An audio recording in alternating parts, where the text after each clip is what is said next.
Good morning. Some splendid views this morning. Mount Arbel here behind us, the southern cliffs. We're ahead of the game today, and here a sky that's gorgeous, and it's reflecting beautifully on the water. We got a big bank of cloud over there, but that's not a problem. We can handle that. Well, the sun can handle that. Just beautiful sky, beautiful cloud formations. Amazing. And where's your place in all of this? Where's your place in all of this?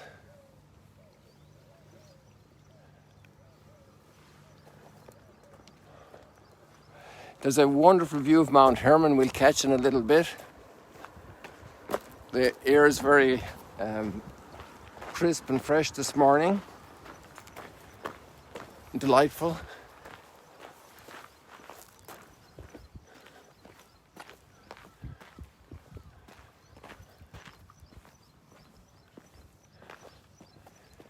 We're just there at the water pumps, and just beyond that's Tiberias, the northern portion of modern Tiberias.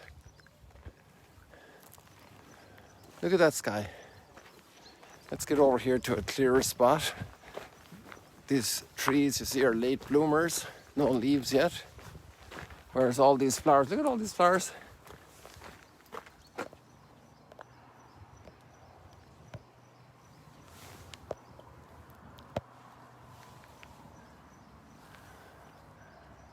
These yellow and pinkish ones.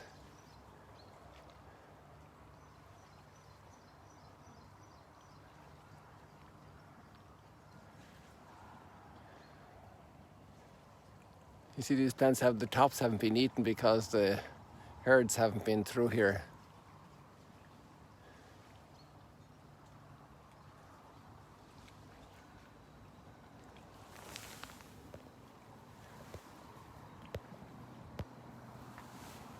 So let's see how we're doing here with the sun. We need to go up just a little bit more here, north up, and we have a clearer view.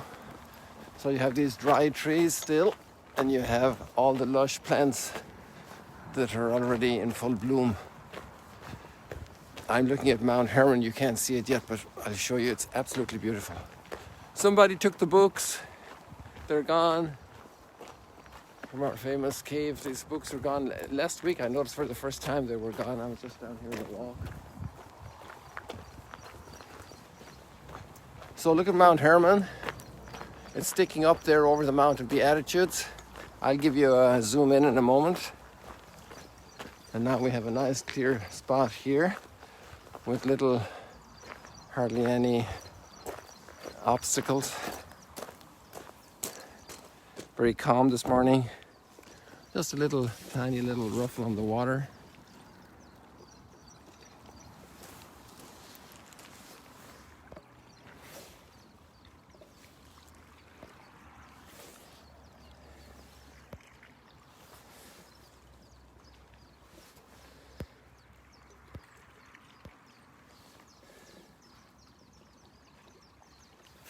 Some people tell me they go out a lot more outdoors after this almost year of stroll and chat. Next month it will be a year. I'm not sure if we start in February or in March.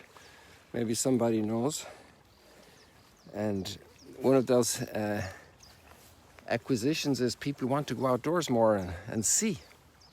Because sometimes we're so glued to the television, and that has its advantages and its merits and its values.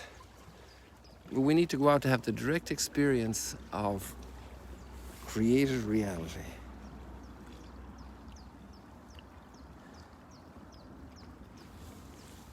It's just so beautiful.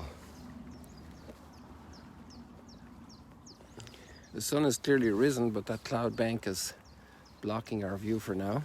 So let's wheel around here and see Mount Hermon. And this is actually where we can see the mountain. And you can see there on heading towards the center of the screen. Look at the size of it. Mount Hermon. Look at that. So clear. I'm not sure exactly how many miles, but it must be, you can do a Google Earth search there. Must be, as the crow flies, that's an expression we have in Ireland, It's, I would say, at least 40 miles.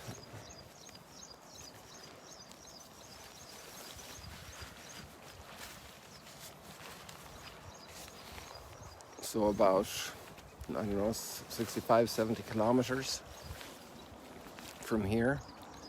And you see it in such clarity.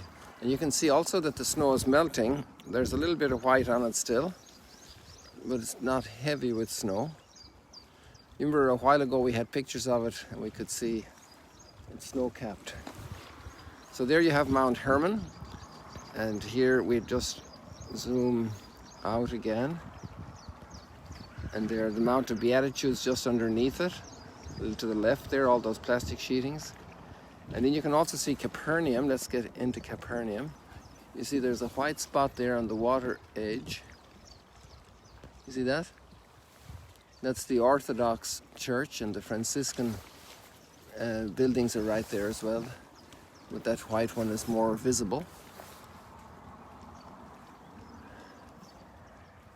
So that's Capernaum, and I'm going to be able to show you Guinnessar better, the water edge of Guinnessar pretty well, although we've seen it very often from Mount Arbel when we were up on the mountain.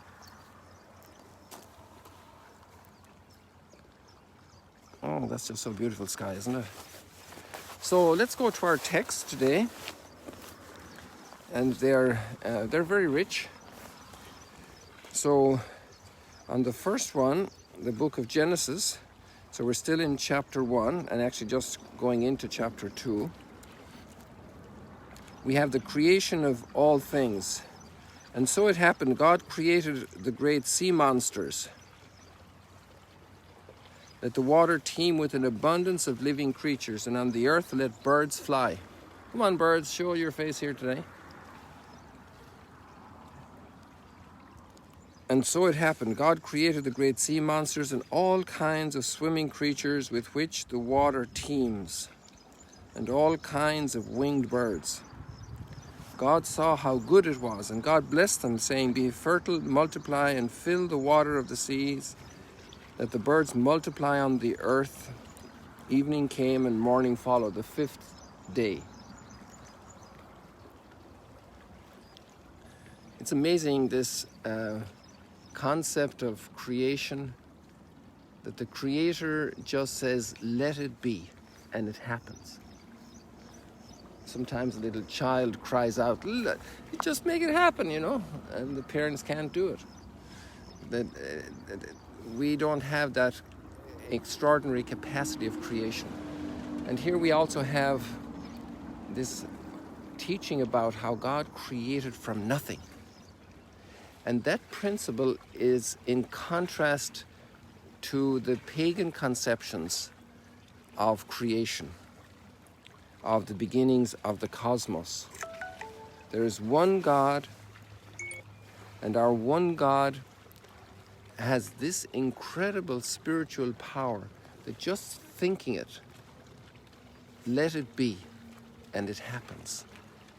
You know, we have a little bit of that longing with the abracadabra and the magician. Yesterday we had a magician in Magdala, and he came with his 90-year-old mother.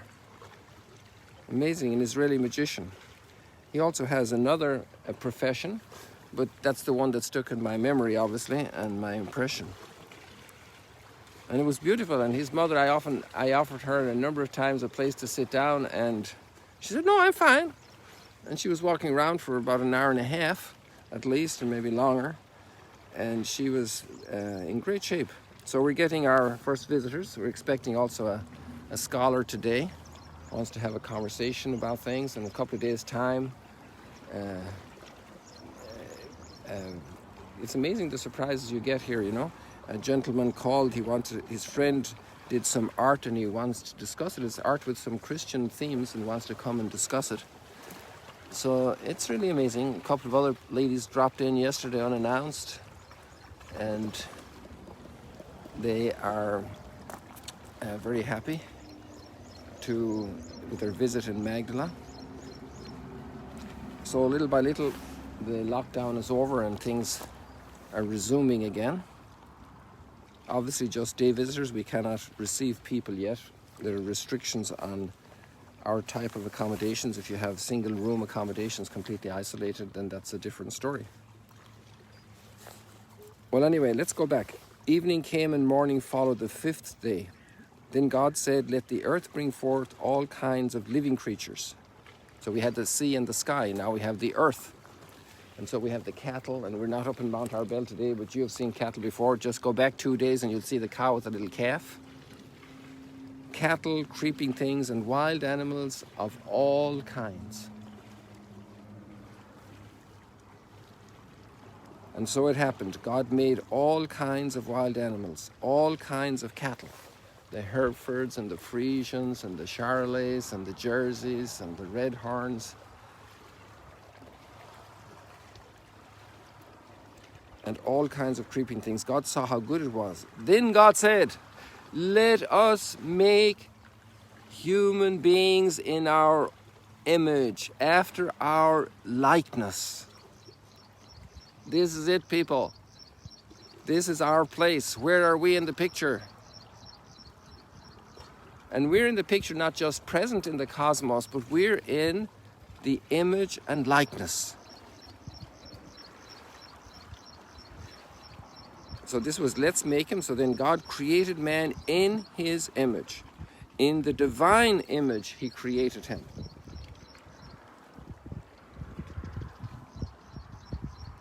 Male and female, he created them. Different. Male and female.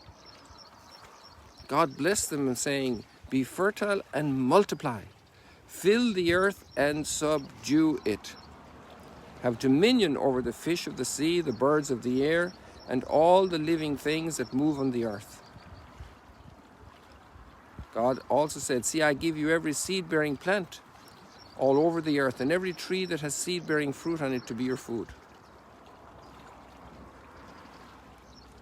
And to all the animals of the land, all the birds of the air, all the living creatures that crawl on the ground, I give all the green plants for food. And so it happened. God looked at everything he had made and he found it very good. God is very happy. And then we have on the 7th day, God was finished with the work he had been doing. He rested on the 7th day from all the work he had undertaken. So God blessed the 7th day and made it holy, because on it he rested from all the work he had done in creation. Such is the story of the heavens and the earth at their creation.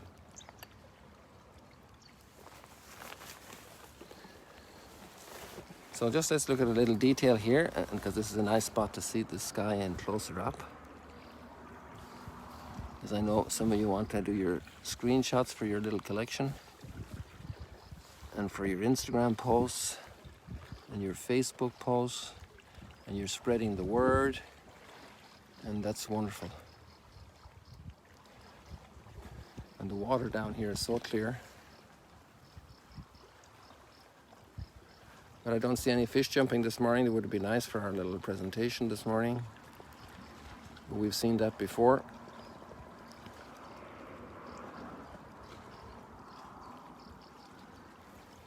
I wonder if we can see the more detail there under the stones. Yeah, there you can see the stones, the different colors, the basalt and the limestone. We're just about 6 feet above the water here.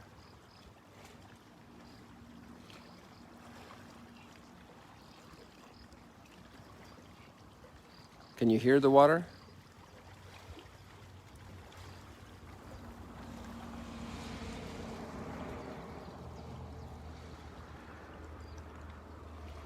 It's not as noisy as when we have wind and waves. Oh, there we got 2 birds, and we got actually a lot more birds around there, but they're scattered around. Let's go and catch those birds because they were created today. There we go.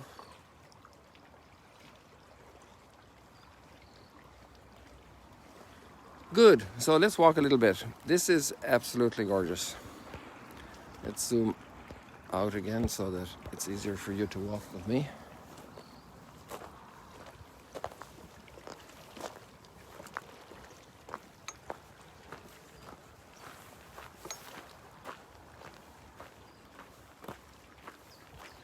So I want to stop with these words, in the image and likeness of God. This incredible insight that's understood, this revelation about the nature of the human being, this is foundational.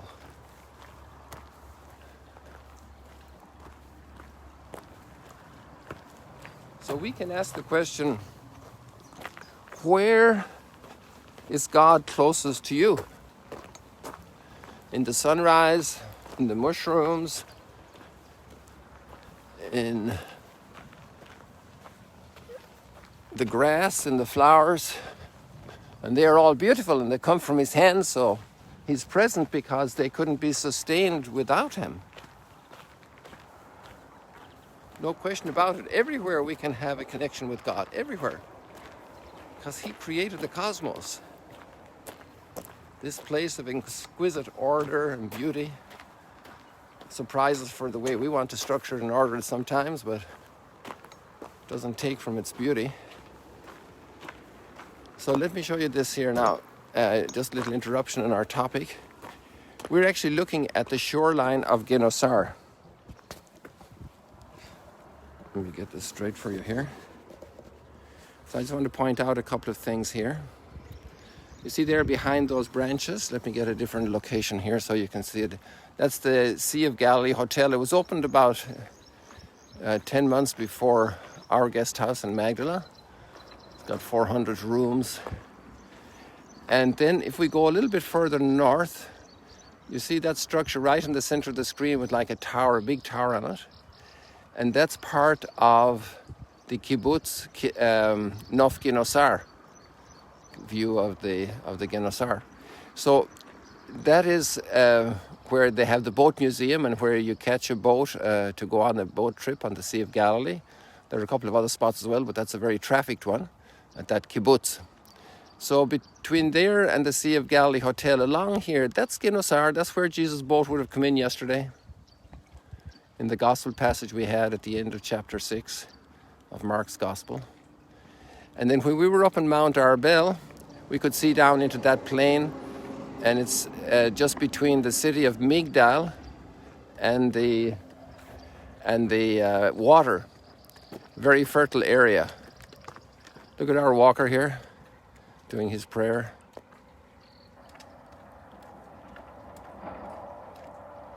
Father Juan out in the morning early, getting exercise for body and soul. We have that custom in our community to spend an hour in silent prayer every morning. There you have Mount Hermon again. The sun is hitting it a little more, so it's a little brighter, and Mount of Beatitudes underneath it here at the water. So that's Genosar. So yesterday's gospel in Mark chapter 6, Jesus came over to Genosar from the other side. So how far over was the other side? We don't know. It could be any place all along here, you know.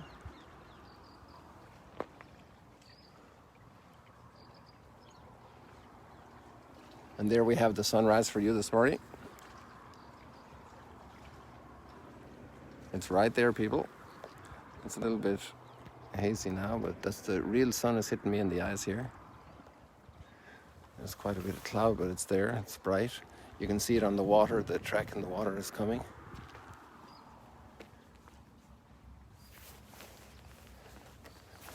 So let's continue our little walk. Well, actually, I can turn this around here so you can see the sky.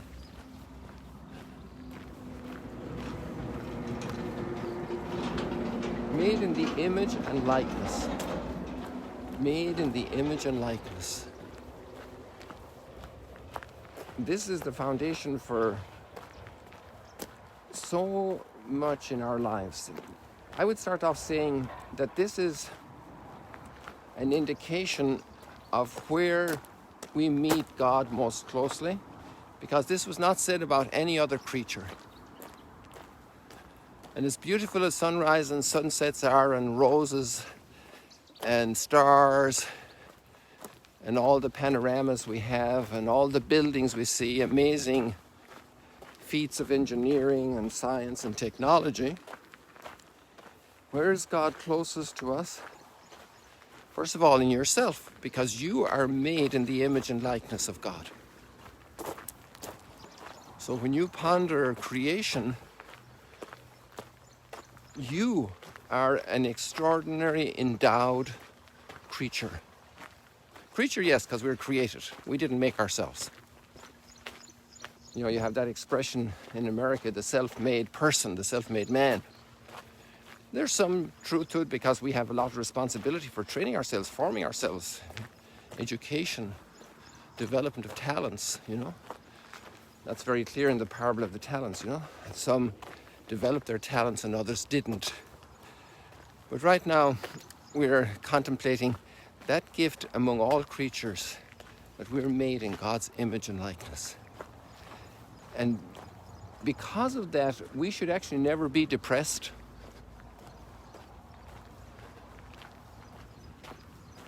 And that's why faith, solid, rock-solid faith, not imaginary stuff. God made us. He loves us. He wants us. We are precious to Him. And that is beyond every other circumstance. Every other circumstance. There's not a single circumstance that overrules that.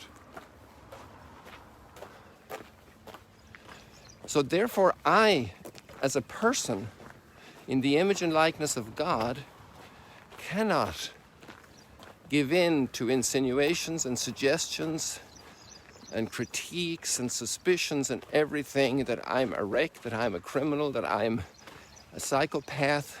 And I might be all those things, but I'm still in the image and likeness of God.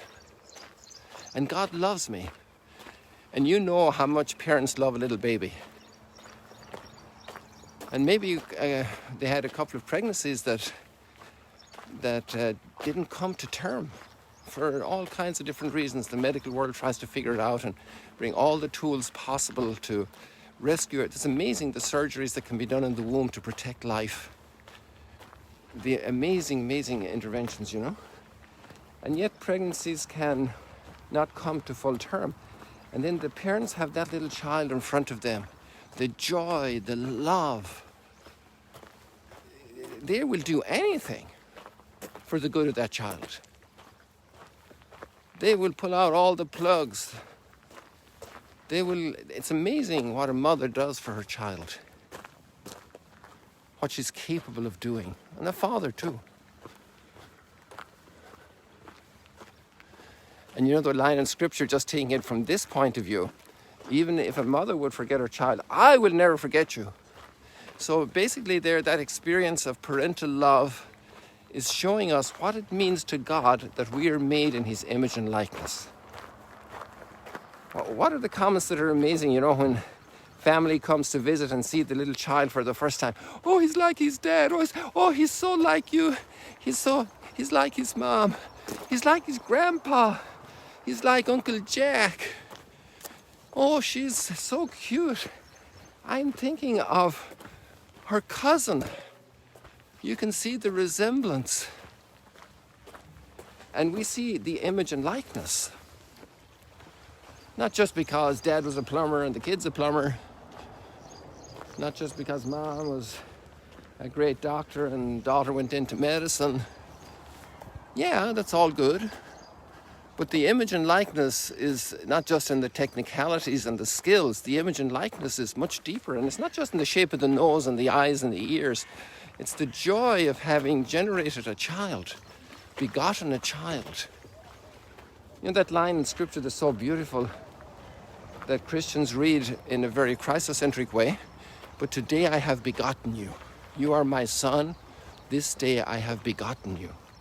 The joy of God looking at you made in His image and likeness.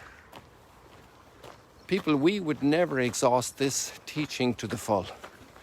It's just a perennial fountain of renewal. And no matter how bad your headache is now, or your toothache, or your frustration, don't let any circumstance smash and beat up on your conviction that you are made in God's image and likeness, and He's looking out for you and will be for all eternity to provide for you the fullness of development in his image and likeness, forever in glory. We need to ponder more and more his image and likeness. And then, so where do you find God? You find him right there. You find him right there. And it's not about vanity and it's not about pride. It's simply about truth. We are made in his image and likeness. There are obviously more chapters about us, but this is the foundational one. We started out. This is God's project, God's plan for us. And the second place you find God, first one is in yourself, and the second one is in your spouse, your sibling, your mom, your dad, your child, your neighbor. And it can be your neighbor who has Down syndrome, and it can be your neighbor who is a Harvard professor. It can be your neighbor who won a Nobel Prize. It can be your neighbor who's in jail, in prison. It can be in drug rehabilitation. She is also made in God's image and likeness. So before every human being, we need to bow our head. I think even the ancient cultures, even non-monotheistic, the reverence they have, in many cases, displays of reverence before the other person. Obviously, a lot of other factors have come into play. Because of human abuse of each other, people have fear. They're afraid of the other. They're afraid of the one that's different. And they block and they attack and they're aggressive. So all of this then has another memory charge that conditions us. But let's go back to that original moment when God created us. And you see the difference between the two creation accounts. So the first creation account was God created Adam, and this is in chapter 2 of Genesis. The one we read yesterday and today is the second account of creation. It's chapter 1. It's arranged that way in the biblical tradition. But the older account from a literary point of view, from a historical composition point of view, is in chapter 2. And when God makes Eve, creates Eve as a companion for Adam, you know. So in both chapters together, when we see how Adam needs Eve as a companion to his measure, because none of the creatures measure up to Adam, none of them, only Eve. And this is a very, very interesting consideration. And then you combine that with made in the image and likeness, and now you got the formula. Now you realize why none of the other creatures can be a true companion, can break bread, companion. Pan is bread, and with bread. So we can break bread together. So the companionship, even the beautiful pets and everything, at the end of the day, they're not companions. Even if you give them the crumbs from the table or more than the crumbs from the table, they're not companions. You know, they might have a lot of affection, they have a lot of gifts. The Creator has endowed them with a lot of sensitivities, a lot of affection, a lot of loyalty. But really, at the end of the day, Adam needs Eve, and Eve wants Adam. And then combine that made in the image and likeness of God, and you got the formula. And there you've got the basis for respect for every single human being. Once the moment they come into existence until the moment they leave for eternal glory. And so with that, we'll say goodbye for this morning. God bless you. Love you. See you later, alligators. Oh, what a nice guy. God bless you. Goodbye.